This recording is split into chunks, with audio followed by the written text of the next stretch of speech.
The fundamental strength of politics is uncompromising principles and ideologies. Periyar's social justice, Kamarajar's honest administration, Ambedkar's equal justice and equal opportunity, Velu Nachiyar's social inclusivity and communal harmony, Anjali Amman's fighting for water resources were the reasons for choosing them as our party's ideologues and policy leaders. I would like to mention here with pride that we are the first political party to declare two historic women icons for India's freedom fighters from Tamil Nadu as our party's ideologues and policy leaders. இப்படி ஒரு ஆழமான நம்பிக்கையுடன்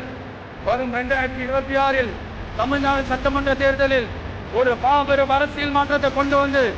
மக்கள் சக்தியின் உதவியுடன் மக்கள் விரும்புகிற ஒரு நல்ல அரசை அமைப்பது உறுதியாக இருப்பதால்